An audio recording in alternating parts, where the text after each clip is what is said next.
You're listening to the audio production of A Year of Biblical Womanhood, How a Liberated Woman Found Herself Sitting on Her Roof, Covering Her Head, and Calling Her Husband Master, by Rachel Held Evans, published by Thomas Nelson and read by Amanda Opelt and Daniel Evans.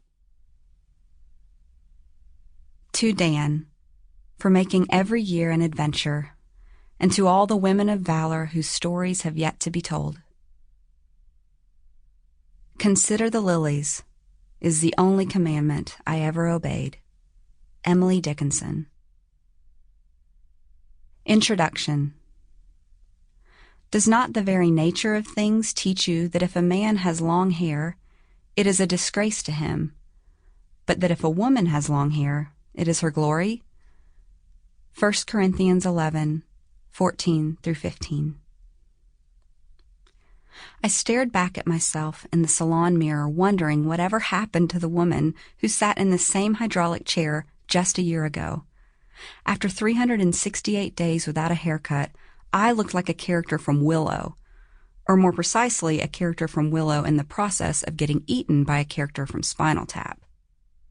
I'd also gained 13 pounds, developed a mild addiction to unleavened bread, turned 30, and settled far too comfortably into a dress code of oversized t-shirts and peasant skirts. A pretty blonde stylist stood over me, running her fingers through my monster hair, her nails catching in the mousy brown tangles. "And what can I do for you today?" she asked with a sweet East Tennessee twang that I could only assume masked her abject horror at the scene.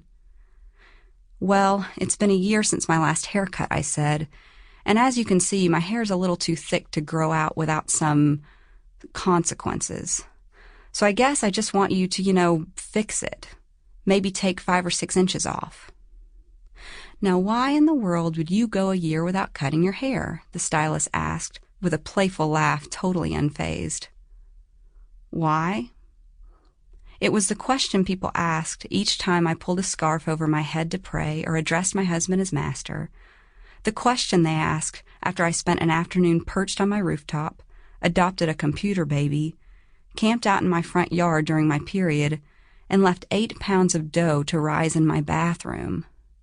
It was the question they asked when they wondered what brought me to an Amish schoolhouse in Gap, Pennsylvania, a pig farm in Cochabamba, Bolivia, a Benedictine monastery in Cullman, Alabama, or what inspired a thoroughly liberated and domestically challenged woman like me to suddenly take up baking and knitting and needlework.